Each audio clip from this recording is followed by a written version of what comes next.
We're following breaking news tonight at 5. The Milwaukee County judge in the middle of an immigration firestorm today claiming her arrest and indictment are unconstitutional. And Political Director Matt Smith is joining us live outside of the federal courthouse in Milwaukee. And Matt, Dugan is expected in court tomorrow morning.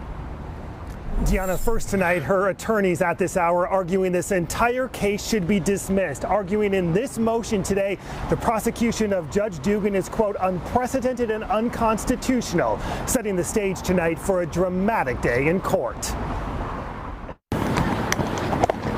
20 days after leaving the federal courthouse in Milwaukee, Milwaukee County Judge Hannah Dugan will return Thursday, now indicted by a federal grand jury, accused of helping an undocumented immigrant evade federal immigration officials after he appeared in her courtroom.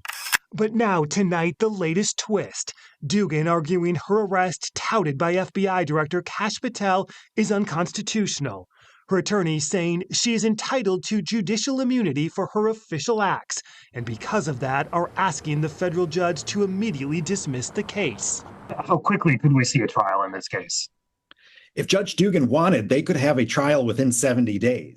I don't expect that to happen in this case because there's going to be some very weighty legal issues involved. Dugan has assembled a powerhouse legal team, including former U.S. Solicitor General Paul Clement, a conservative who's argued more than 100 cases before the U.S. Supreme Court, and former U.S. Attorney Steve Biskupic, both appointed by former President George W. Bush. The judge hearing the case, U.S. District Judge Lynn Edelman, appointed to the bench by former President Bill Clinton and previously a longtime Democratic state lawmaker. Judges ought to be independent, free from intimidation. The case receiving immense national attention.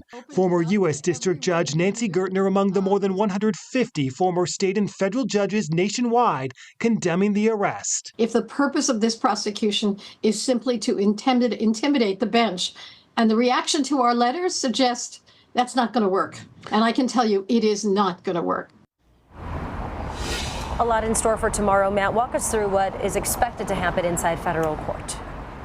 Deanna, Judge Dugan is expected to appear inside behind me in person in federal court. No cameras inside, but of course we will be there. An arraignment and plea hearing is scheduled. And for the first time tonight, we are hearing from the defense team indicating that if this does go to trial, they will present evidence to dispute what federal prosecutors are saying and accusing that she helped this man evade ICE agents. And just the beginning of this conversation that has now turned into a national story. Political Director Matt Smith live outside the federal courthouse.